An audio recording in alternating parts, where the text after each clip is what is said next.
I tried my best. Okay.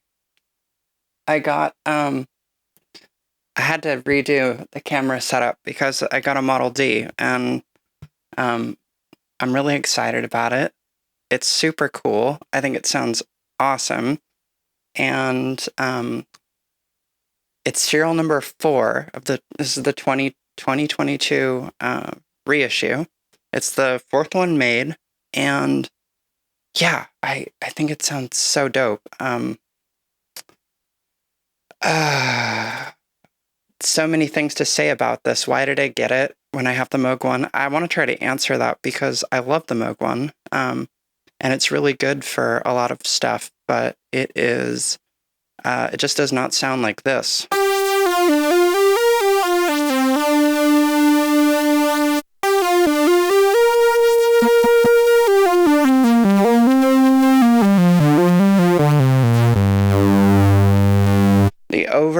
The overdrive on this is so nice, and you can do so much with it. Bass. I mean, this is great. The Moog One. Sorry, I'm having so much fun. The Moog One is great. It can do bass and leads and all those things. Like, this is a sync lead. This couldn't do that. The Model D couldn't do that. So there are things the Moog One can do that like a Voyager or any other synth could do that has like more modern modulation capabilities. But the raw tone of this, and I can't figure it out if it's just that like I grew up hearing this on everything, and that's why it sounds so good. And it just sounds good because it's like always been around, or it just sounds great. And it's probably both, if I had to take a guess. So this is just like one oscillator. Let's just listen to it. It sounds so cool. So this is without overdrive.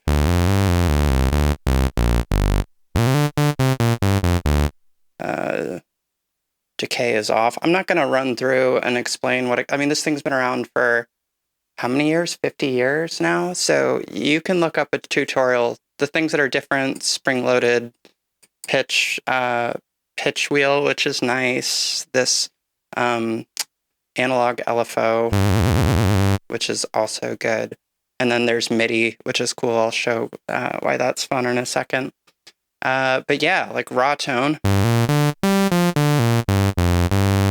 And if we just put this through a filter, overload it a little bit.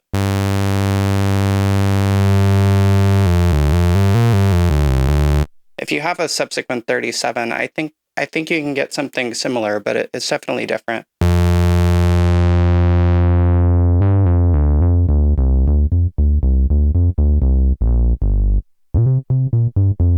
Add a little envelope to it.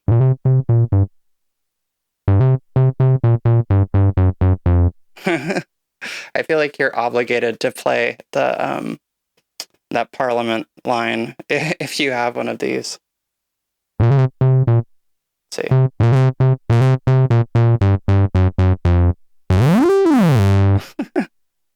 So much fun. Yeah, like it. I think the other thing about this is it's really like, why would I get this in 2022 when there are so many other synths? It's an instrument. It's like a violin. Like, the violin hasn't changed conceptually in its makeup in like ever. It's a violin. It's been around. Same thing with the pianos. There's nothing really different. And I think that's what this is more like. It's like an instrument because really nothing has changed. Everything controls something. Like, if the knob is there, there's no digital kind of fancy stuff going on where, you know, it's reading where the encoder is, but it's keeping a map of it digitally like the Voyager does or something. It's just like it's just hardware. It's just a physical thing that you can play.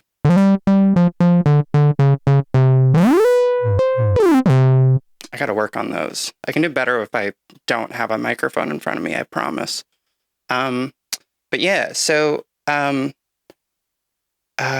MIDI. MIDI is super cool. Let's see if I can do this without having any issues. This is like one of the most complicated routings I've done. I think this will work. We're going to find out. Load up some. So I'm using the sequencer from the Moog One into Ableton, and then MIDI out to the Model D. So let's see. I'll turn this down so it's not horrible. Not working as wrong MIDI channel. Classic. Okay, let's try that again. I'm already excited. Turn the glide off.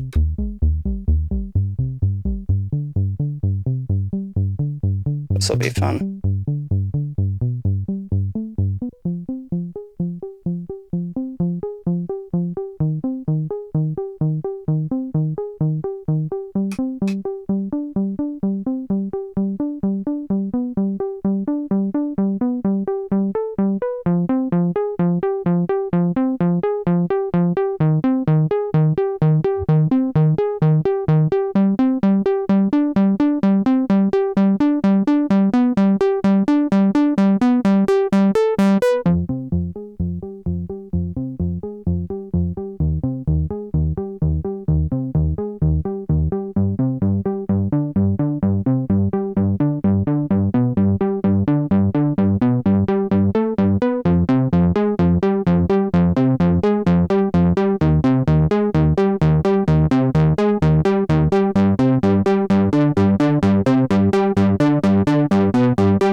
I mean, you know, could it have been better? Internet, yeah, that could have been way doper, but I thought it was, you know, for one take, just on the spot.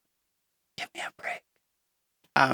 Anyway, you get the idea. It sounds really cool, and the MIDI capability is really nice because you don't have to be like playing, obviously. If I were to try to play something like that, like turn the noise off.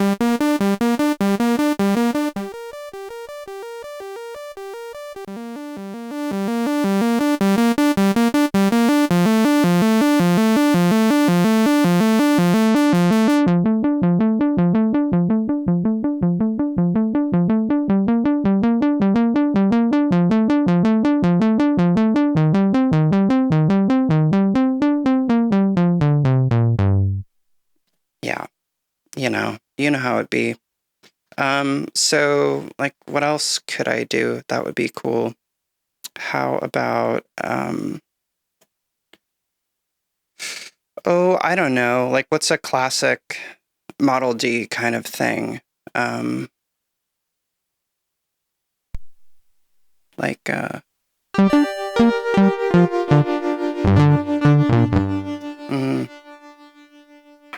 do this one. Gotta turn off the MIDI.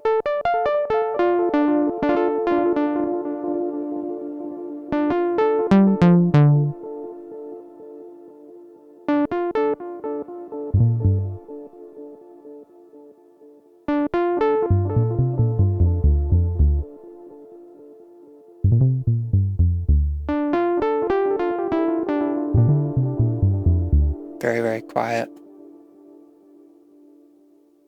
Turn the volume up.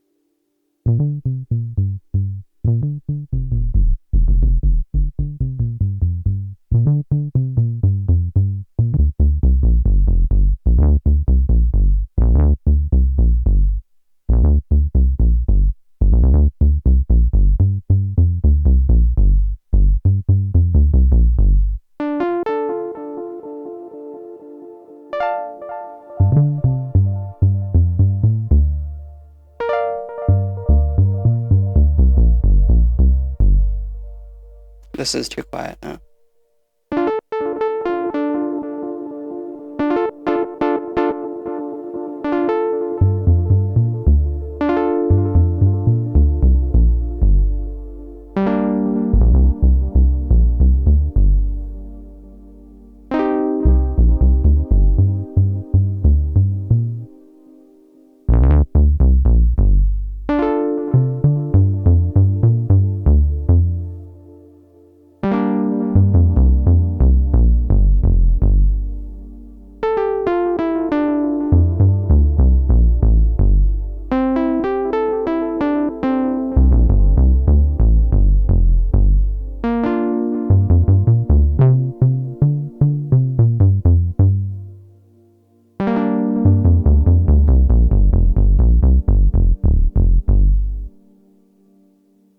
Kind of classic, that classic Moog bass sound.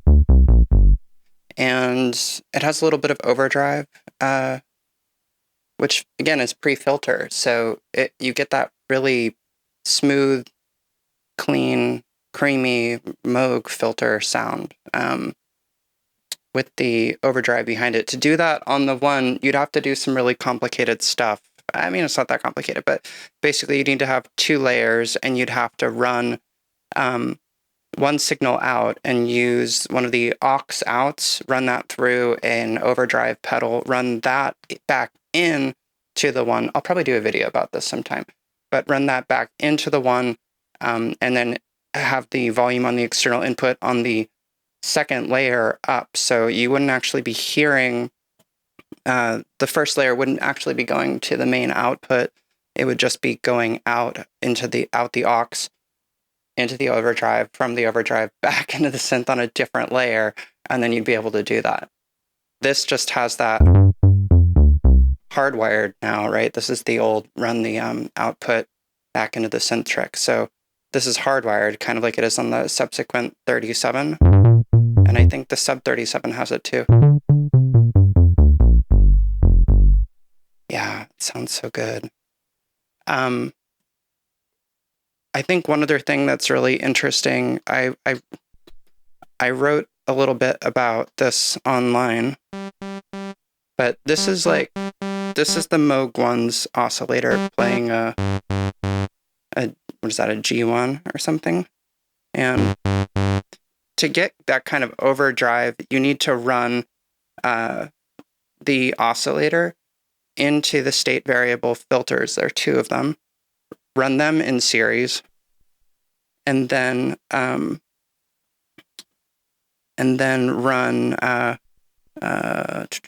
isn't this working? Run the state variable filters in series into the ladder filter, and then crank the VCA up. And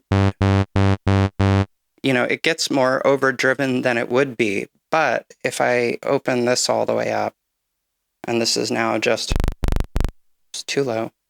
There we go. Hear how much brighter it is? So this is the Moog One with its again, another thing. On the Moog One, they made an update to be able to make the wave angle on the oscillator a little steeper, so that you'll have more harmonics. It'll be brighter, have a sharper attack. So this is like all of the things possible to make it as bright as possible. That's as bright as it gets. Can you hear how different they sound? I mean, I'm definitely not, maybe I'm crazy, but and I'm not crazy, okay, because I actually looked, and I'm not that fancy. I'm not like Starsky Carr. I haven't figured that stuff out yet. I just haven't had time. I'm also trying to like make music to release, and but I ran this stuff through some imaging to be able to see the frequency spectrum, see what's going on. And the Moog One has this really interesting 6 decibel roll off that starts, I think, around somewhere like 2K or 1.5K. So you get that kind of like that darker sound. And and that's with the filter all the way open. On the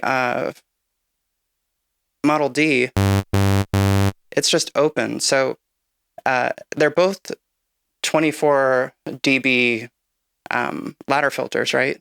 So if I close this, theoretically, the cutoff filter on the Model D, which when you look at the frequency spectrum, there's a 24 dB curve, like all the way up, past 18K, like way up there. So if I start bringing it back,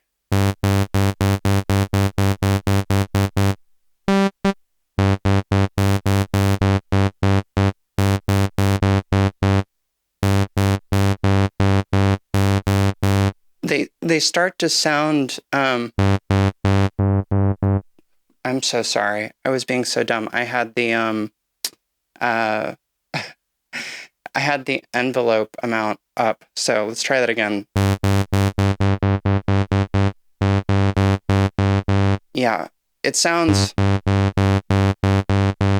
if I try to close the filter to mimic the sound of the Moog One having that 6 dB per octave roll off, it ends up sounding darker because this has a 24 dB roll off, right? So this is just darker naturally. And why? Like, why would it be that way? Why would they do that? Why not just put, this in here, and then how many? It's 16 voices, 3 oscillators per voice, 48 oscillators, right?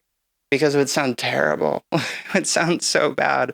And it has to do with headroom. Like when people talk about how the Moog One sounds really thin, reset that. Like the initialized patch sounds like that because the signal is going only to the ladder filter, but like the mix level is set to 50% between the 2 filters. So you're not even hearing half the signal. So you really have to like do some stuff to get it to volume. And the reason for that is that you need that headroom so that, and I did this in another video, so I won't do it again, but having all of the voices playing with all the oscillators, it gets really loud. And so you need to be able to have that large amount of headroom to fit all that in here. This, on the other hand, doesn't need to worry about that because there are just 3 oscillators.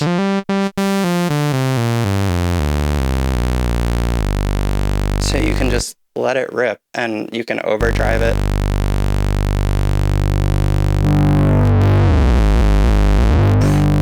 It's really gnarly if you wanted to.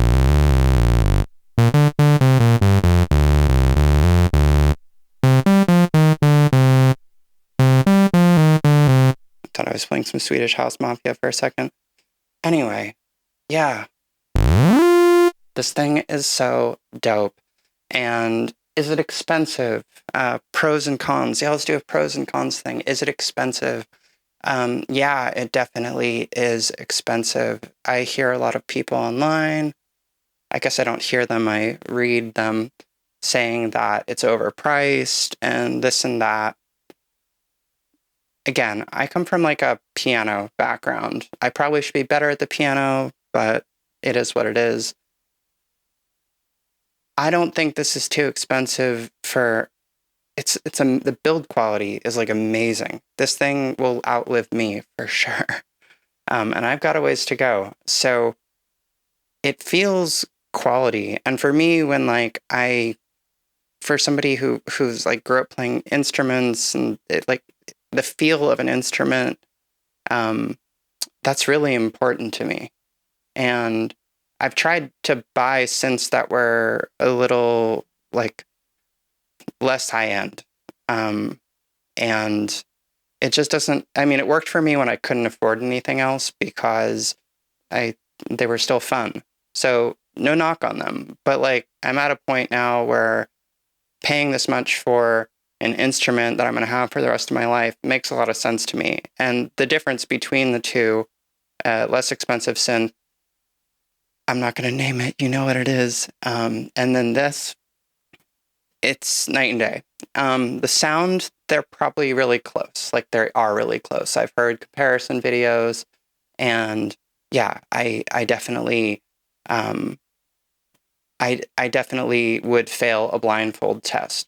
I will say though, there is a range to this, and that is not present on the other one, just in terms of the sound. And I think particularly it's this like overdrive.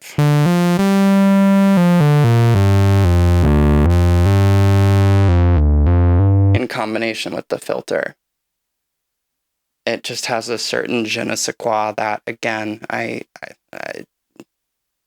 not going to get into this, like, you know, fairy dust stuff. But to me, it does sound a little bit different, and I like it. But I think if you're trying to make a basic Moog bass patch, like, too much overdrive.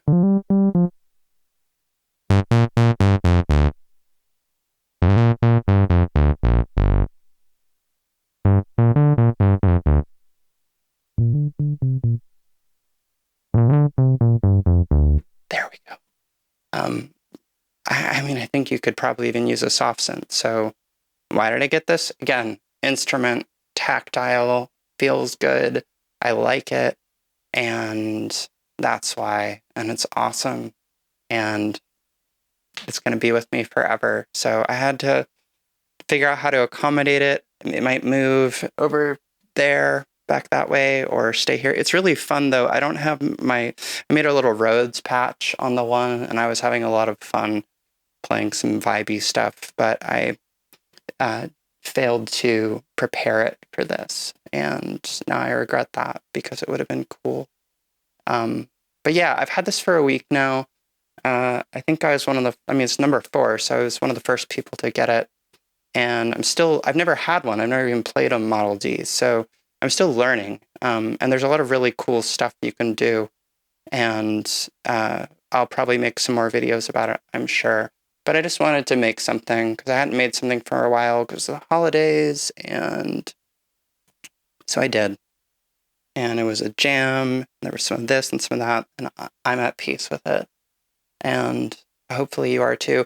If you have specific questions about it, leave comments and I can try to answer them, or I will like aggregate them and then try to make another video about it. But yeah.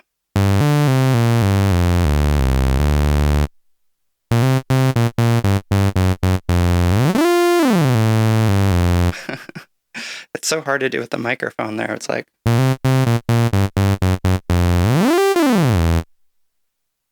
It's really fun. It makes you want to play it in a different way than I play other things.